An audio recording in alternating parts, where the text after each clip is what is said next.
हाँ देखो दोस्तों,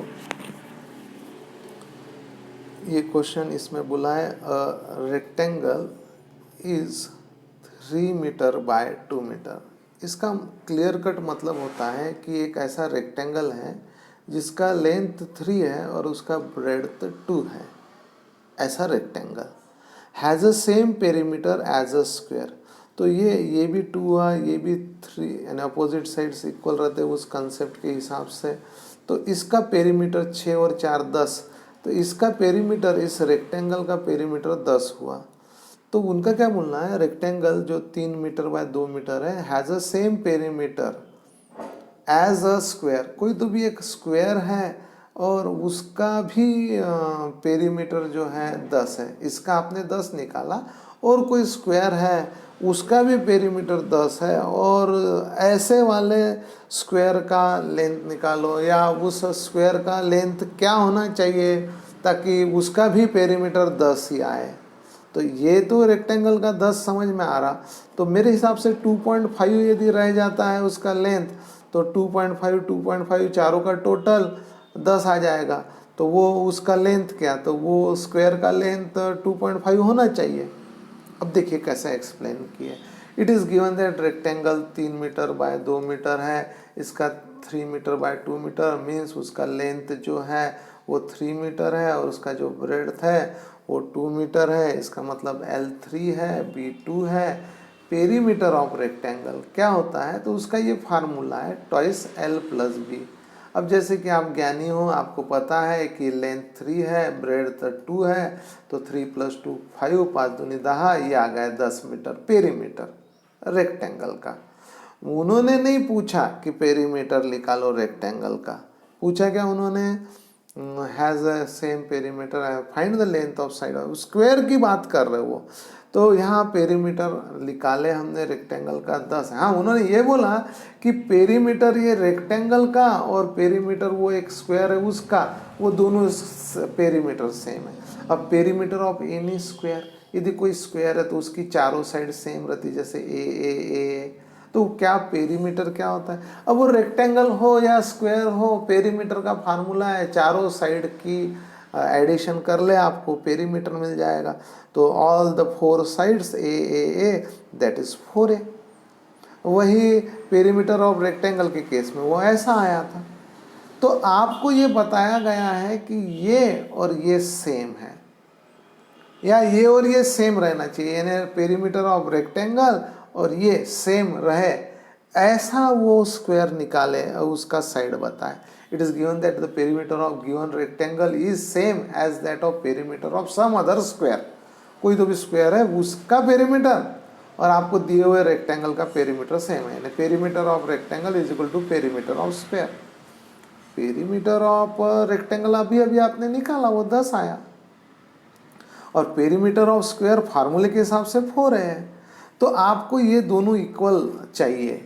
तो देखते हैं उसके लिए ए क्या रहेगा। यदि ये दोनों इक्वल है तो ए क्या रहेगा। This is 10 is equal to 4a। अब इसको सिंप्लीफाई करो और ए निकालो। तो ये 4 इधर ट्रांसफ़र हुआ, यहाँ हुआ है, और उस पे से उनको ए का वैल्यू 2.5 मिला। यानी ऐसा रेक्टेंगल जिसका की लेंथ 3 और ब्रेड्थ 2 है, तो उसका जितना पेरीमीटर है उतना ही इस स्क्वायर का भी पेरीमीटर है, जिसकी लेंथ ब्रेड्थ तो सेम ही रहती है, जिसकी एक साइड 2.5 है। तो ये उसका नतीजा है, यानी फाइनल आंसर। उन्होंने पूछा कि भाई स्क्वायर की साइड क्या रहेगी, तो 2.5। ये बड़ा अच्छा सवाल है, एग्जाम में काफ़ी बार पूछते, कहीं लिखा होगा। ये आई स्कीम के अंदर पूछा है, विंटर 18 में पूछा है, 3 मार्क के लिए पूछा है। तो मैं पढ़ाने की कोशिश करता हूँ। देखिए, स्क्वायर ग्रासी प्लॉट बोले तो हरे रंग का घास है और वो गार्डन है, स्क्वायर है। तो ये है वो गार्डन जो आपके सामने यहाँ बताया है डायग्राम के रूप में, यानी येलो और ग्रीन इसको मिला के जो बड़ा दिख रहा है ABCD, वो वाला garden. A square grassy plot, grassy plot है एक, ABCD जो स्क्वायर है that is square grassy plot is of a side 100 metre. उसकी एक साइड 100 की है। तो स्क्वायर की तो चारों साइड सेम होती है, तो ये 100 ये 100 सब 100 ही 100 है। और it has a gravel path of 10 metre, 10 metre का उसका ग्रेवल पाथ है। ग्रेवल बोले तो क्या होता है, ये जो छोटे छोटे पत्थर राउंडेड शेप के रेत को मिलाकर उसको बोलते हैं ग्रेवल, और उसको लेकर बनाया हुआ रास्ता ग्रेवल पाथ। तो it has a gravel path of 10 metre.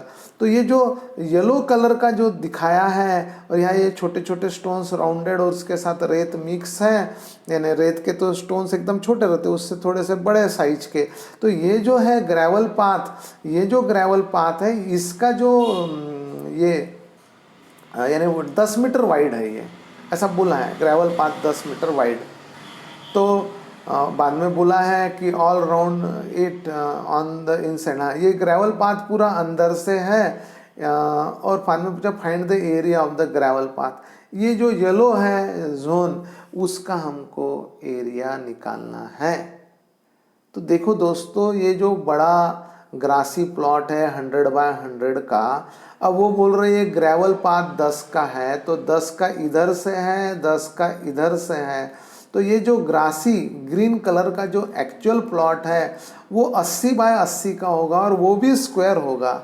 नहीं समझे क्या आप? देखो ये भी 80 होगा, और ये सारे साइड्स 80 के हो गए, क्योंकि इधर से 10 कम, इधर से 10 कम, ये 10 कम 10 कम, तो ये 100 का था, 10 10 कम हुए, तो ये 80 लेंथ 80 ब्रेड, तो ये 80 बाय 80 का प्लॉट होगा हरे रंग का। और जो बड़ा वाला है पूरा पूरा बड़ा ABCD स्क्वायर, वो 100 बाय 100 का है। आपको ये येलो वाले पाथ का एरिया निकालने के लिए बोला है। मैं चाहे तो क्वेश्चन एक बार और पढ़ लेता हूँ। A square grassy plot is of a side 100 meter. It has a gravel path 10 meter wide all round it on the inside. Find the area of that gravel path. तो उन्होंने अब कैसे करना है, तो मुझे जो समझ में आ रहा, बड़े स्क्वायर में से यदि छोटा हरा वाला स्क्वायर निकाल ले तो ये येलो वाला जो पाथ है उसका एरिया मिल जाएगा। तो जो बड़ा वाला स्क्वायर है वो 100 बाय 100 का है, यानी उसका एरिया 10,000 स्क्वायर फीट का है, बराबर है। और ये जो छोटा हरा है उसका 6,400 स्क्वायर फीट का एरिया है। तो ये 10,000 में से 6,400 निकाल लिया जाए तो ये जो 3600 मिलेगा, that will be the area of this yellow zone और ग्रेवल पाथ। उसका 3600 स्क्वायर फीट का दोस्तों एरिया रहना चाहिए। ये सवाल है, तो देखते हैं मैंने कैसे इसको सॉल्व किया है। Shaded yellow coloured path is gravel path and question is to find the area of that gravel path. सही है, वो 3600 आना चाहिए, ये डिस्कस किया। Small rounded stone mix with sand it is called as gravel, और उससे बना हुआ रास्ता ग्रेवल पाथ। एरिया जो है ABCD का, यदि मैं A1 कंसिडर करूँ तो ये ABCD जो स्क्वायर है इसकी आपको साइड पता है, स्क्वायर है 10 बाय 100 बाय 100 का, तो साहजिक है उसका एरिया होगा 100 बाय 100। तो ये आ गया 10,000 मीटर स्क्वायर, उस बड़े वाले स्क्वायर ABCD का area. Hence area of A बड़ा grassy plot it is 10,000 metre square. हरा वाला नहीं, बड़ा पूरा पूरा पूरा का पूरा प्लॉट, उसका 10,000 metre square area. Length of inner grass plot जो हरे रंग से दिखाया है उसका लेंथ क्या होगा, तो मैंने जैसे डिस्कस किया, ऊपर से 10, इधर नीचे से 10, साइड से 10, लेफ्ट राइट से 10 10 गया, तो वो 80 का होगा। यानी जो वो अंदर का ग्रीन वाला जो पोर्शन है वो एक ऐसा स्क्वायर बनेगा जिसका लेंथ और ब्रेड जो है वो यानी 80 बाय 80 रहेगा ये। तो वो 80 का उसका लेंथ है, तो 80 का लेंथ है तो ब्रेड्थ भी 80 का होगा, क्योंकि वो स्क्वायर साइज हो रहा, लेफ्ट में 80 बाय 80 का बन रहा। आप देखें, मैं एक्सप्लेन भी किया। तो इनर ग्रास प्लॉट जो है वो स्क्वायर साइज का है, उसका एरिया निकालने का है हमको। PQRS नाम दिए, आप देखेंगे, ये देखिए मैंने नाम दिया है उसको PQRS, ये स्क्वायर। इसका एरिया 80 × 80, तो यहाँ वो 6400 square metre, 6400 metre square metre आया है। हो गया, प्रॉब्लम खत्म हो गया। Area of required gravel path क्या रहेगा, तो बड़े स्क्वायर में से छोटा स्क्वायर निकाल दिया, ABCD वाले स्क्वायर में से PQRS का एरिया निकाला, यानी 10,000 में से 6400 निकाला, तो दिस इज 3600, 3600, 3600 मीटर स्क्वायर उस ग्रेवल पाथ का एरिया है। समझा क्या? देखो